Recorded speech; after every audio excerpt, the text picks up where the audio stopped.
So guys, ये जो 5 points मैंने आपको बताए हैं, एक ओसीडी फाइटर बनने पे ये सारी चीज़ें अनलॉक हो जाती हैं। और जो लोग एक्चुअली में ओसीडी फाइटर हैं वो इस चीज़ से एग्री करेंगे। और अगर आप थोड़ा कॉमन सेंस यूज़ करो तो भी आप जान सकते हो कि ऐसा होगा, ठीक है। बट मुझे इन 5 के अलावा 2 एक्स्ट्रा और क्वालिटीज़ मिली हैं because of OCD, actually because of you. आप में से जो लोग ओसीडी से सफ़र कर रहे हैं वो दूसरों को जब देखते होंगे तो वो सोचते होंगे कि बाकी दुनिया कितनी खुश है, काश आप भी इनके जैसे होते, राइट। बट मैं आपको बता दूं, अभी आप ओसीडी सफ़रर हैं इसलिए ऐसा सोच रहे हैं। जिस दिन आप ओसीडी फाइटर बन गए, मतलब जिस दिन ओसीडी को आपने कंट्रोल कर लिया, उस दिन आप वाकई दूसरों से ज़्यादा खुश रहना सीख जाएंगे। तो एट प्रेजेंट ऐसा है कि आपका दिमाग ओसीडी ने लॉक कर रखा है। अब आपके दिमाग में अनवांटेड थॉट्स बाहर नहीं निकल पाते हैं क्योंकि दिमाग में ताला लगा हुआ है, तो वो बार बार रिपीट होते हैं, राइट। तो आपको अपना ब्रेन अनलॉक करना होगा और इससे लिए आपको ओसीडी फाइटर बनना होगा। ओसीडी से की वापस लेनी होगी। इसके बदले ओसीडी आपके अंदर हिडन स्किल्स है उनको अनलॉक कर देगा। मतलब मैं ये कह रहा हूँ कि अगर आपने ओसीडी को मैनेज कर लिया तो आप कुछ और ही बन जाओगे। आप दूसरों से बेहतर बन जाओगे, आप खुद से बेहतर बन जाओगे। मतलब वर्जन 1 वर्जन 2 होता है, इस तरह से आप खुद को अपग्रेड कर लोगे और ये आपकी पर्सनल और प्रोफेशनल दोनों लाइफ में बहुत काम आएगा।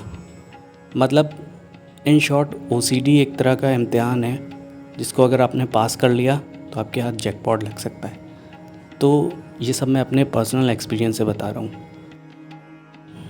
सबसे पहला सबक जो ओसीडी हमें सिखाता है वो है सेल्फ़ डिपेंडेंट यानी आत्मनिर्भर बनने का। अभी आपने अपने कुछ ख़ास लोगों से बहुत हिम्मत करके ओसीडी के बारे में बात की होगी, बट चांसेस यही हैं कि उनमें से ज़्यादातर लोगों ने आपसे यही कहा होगा, ऐसा कुछ नहीं होता है, तुम बहुत सोचते हो। शायद ही कुछ लोगों ने आपकी हेल्प करने की कोशिश की होगी, बट वो भी आपकी हेल्प नहीं कर सकते। वो बहुत ज़्यादा आपके साथ सिंपैथी रख सकते हैं और थोड़ा बहुत अच्छा फ़ील कराने की कोशिश कर सकते हैं, बट ओवरऑल ये आपकी ही लड़ाई है। जब ही बाहर से भी आपकी कोई हेल्प कर सकता है, इवन डॉक्टर भी, वरना फिर वो आपको दवाइयाँ देंगे। कहते हैं हिम्मत मर्द तो मदद खुदा।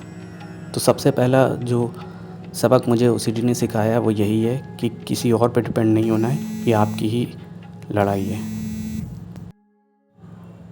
अभी ओसीडी में आपके दिमाग में जो अनवांटेड थॉट्स आते हैं फालतू के, आप उन पे सारा टाइम वेस्ट करते हैं, उनको एनालाइज करने की कोशिश करते हैं। बट जब आप ओसीडी को बीट कर लेते हैं तो आप खुद पे ध्यान देते हैं और इसी को सेल्फ़ अवेयरनेस कहते हैं। ये दूसरी क्वालिटी भी मुझे ओसीडी फाइटर बनने के बाद मिली। मैंने बहुत पहले एक वीडियो में आपको बताया था कि ओसीडी हमेशा आपके साथ रहता है क्योंकि ये एक एंजाइटी डिसऑर्डर है। एंजाइटी यानी चिंता सभी को होती है, बस इसको मैनेज करना आना चाहिए। तो ओसीडी भी आपके साथ हमेशा रहेगा, बट इसको आप एक टूल बना के यूज़ कर सकते हो अपनी ग्रोथ के लिए। तो अभी क्या होता है कि मेरे दिमाग में अनवांटेड थॉट्स आते हैं, बट वो मेरे काम के रिगार्डिंग आते हैं। यानी कि जैसे मान लो अगर मैं किसी काम को टाल रहा हूँ और थोड़ा लेज़ी हूँ मैं, तो ओसीडी बार बार मुझे रिमाइंड कराता रहेगा कि मुझे ये काम टाइम पे ख़त्म करना है, और जब तक मैं वो काम ख़त्म नहीं कर लूँगा, कंप्लीट नहीं कर लूँगा, तब तक वो थॉट्स मुझे आते रहेंगे। तो ये मेरे लिए फ़ायदे की बात है। ओसीडी मेरे लिए एक तरह से एम्प्लॉय का काम कर रहा है। तो ओसीडी आपको ज़्यादा प्रोडक्टिव भी बना सकता है आपकी प्रोफेशनल लाइफ में। ओसीडी आपको गॉड फेयरिंग से गॉड लविंग बना सकता है, स्पेशली जब आप रिलीजियस ओसीडी से सफ़र कर रहे हो। ये मैं अपने एक्सपीरियंस से बता रहा हूँ, इस पर मैं ऑलरेडी वीडियोस बना चुका हूँ डिटेल में। तो बढ़ते हैं नेक्स्ट पॉइंट की तरफ। तो गाइज़, एक बार आपने अगर ओसीडी को मैनेज कर लिया तो आप लाइफ में बहुत ज़्यादा ऑप्टिमिस्टिक हो जाते हैं, क्योंकि आपको पता चल जाता है कि जब आप OCD जैसे मॉन्स्टर को अगर आप हरा सकते हैं तो आप लाइफ में होने वाली डेली की रोज़मर्रा की चीज़ों को भी हैंडल कर सकते हैं। सो गाइज़, ये जो 5 पॉइंट्स मैंने आपको बताए हैं, एक OCD फाइटर बनने पे ये सारी चीज़ें अनलॉक हो जाती हैं। और जो लोग एक्चुअली में OCD फाइटर हैं वो इस चीज़ से एग्री करेंगे।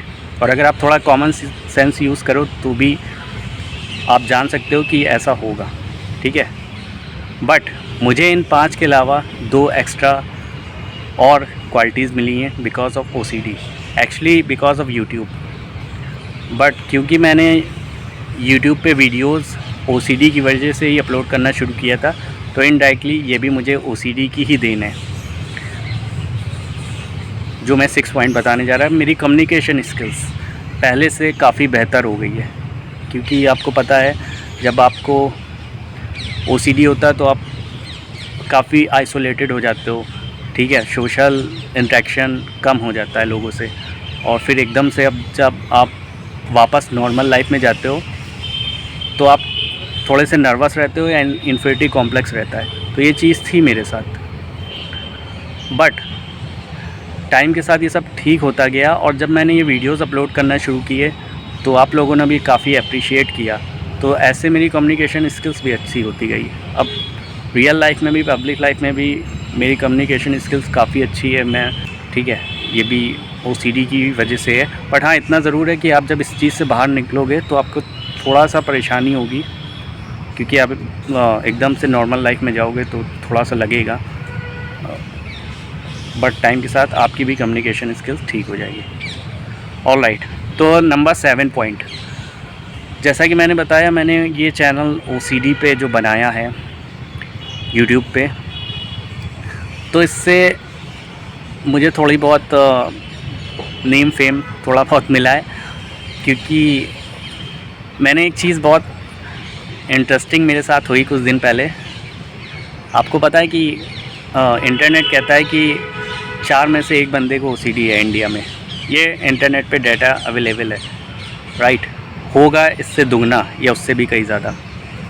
बट मैंने कभी सोचा नहीं मेरे ही एरिया में लोग ऐसे होंगे जो एक दिन आके बोलेंगे कि उन्हें मेरी वीडियोस देख के पता चला कि उन्हें OCD है। जी हाँ, ऐसा हुआ है। तो ये बहुत इंटरेस्टिंग था। 1-2 लोग मेरी जान पहचान के आए, उन्होंने बोला कि उन्हें मेरी वीडियोस देख के पता चला कि उन्हें OCD है, और इससे पहले हमारी कभी बात भी नहीं हुई थी इस बारे में, ठीक है। तो एक चीज़ ये है, और आप लोग काफ़ी अप्रिशिएट करते हैं जैसा मैंने बताया। तो छोटा ही सही, लेकिन एक यूट्यूबर तो हूँ। हालांकि अभी मैंने ये बात सबको नहीं बताई है, टाइम आने पे बताऊँगा। तो एक चीज़ ये नेम फेम में, और इसके साथ ये बात जो मैं बताने जा रहा हूँ, मेरे दोस्तों ने जो हैं उन्होंने बोला था ये बताना ज़रूरी नहीं, बट मुझे लगता है इसको छुपाना भी ज़रूरी नहीं है। OCD से मुझे थोड़ा बहुत चाय पानी का पैसा भी आ जाता है, पार्ट टाइम इनकम। बहुत कम आती है लेकिन फिर भी ठीक है। और मैं यहाँ पर वीडियोस चाहूँ तो डेली एक वीडियो अपलोड कर सकता हूँ, क्योंकि उस पर इनकम कुछ ना कुछ जनरेट होगी। बट मैं ऐसा नहीं करता, क्योंकि मैं ये सब पैसों के लिए नहीं कर रहा हूँ। मैं वाकई में हेल्प करना चाहता हूँ और मुझे अच्छा लगता है। और हाँ, इससे थोड़ा बहुत अगर चाय पानी का खर्चा निकल जाए तो क्या गलत है, राइट। बट मैं फिर भी डेली वीडियोस नहीं अपलोड करता हूँ, मेरा मन नहीं करता है। हाँ, एक चीज़ और है, मुझसे काफ़ी लोग पर्सनली बात करना चाहते हैं और वो लंबे लंबे मैसेज करते हैं। वो एक ही बात है जो अलग अलग लोग अलग अलग तरह से कहेंगे। OCD हमेशा एक जैसा ही होता है। आप अलग इंसान हो तो आप अलग तरह से उस चीज़ को कहोगे। और उस पर मैंने ऑलरेडी जो कुछ भी मुझे पता है उस पर मैंने ऑलरेडी एक वीडियो बना रखा है, आप देख सकते हो, ठीक है। तो मैं कहना ये चाह रहा हूँ, आप अगर मुझे पर्सनली मैसेज करोगे लंबे लंबे, तो मैं उसका आंसर अगर करूँगा भी तो बहुत छोटा कर पाऊँगा, क्योंकि डिटेल में मैं उस पर वीडियो बना चुका हूँ। फिर भी अगर आपको मुझसे बात करनी है तो आप चैनल की मेंबरशिप ले सकते हो अगर आप चाहो, वरना ये भी ज़रूरी नहीं है, राइट। यही मुझे कहना था। तो ये सारी चीज़ें हैं जो अनलॉक हो जाती हैं जब आप एक OCD फाइटर बनते हो। तो ये इतना बुरा नहीं है। आप जो सोच रहे हो ये टाइम आपका वेस्ट हो रहा है, ये क्या OCD चल रहा है, ये कुछ सिखाने के लिए है और आपको बेहतर बनाने के लिए। तो आज के इस वीडियो में इतना ही। अगर वीडियो अच्छी लगी है तो लाइक कर देना, कुछ कहना चाहते हो कमेंट करना और वीडियो को शेयर करना। शेयर ज़रूर करो क्योंकि अवेयरनेस के लिए ज़रूरी है, और नेक्स्ट वीडियो के लिए चैनल सब्सक्राइब करना। Thank you very much.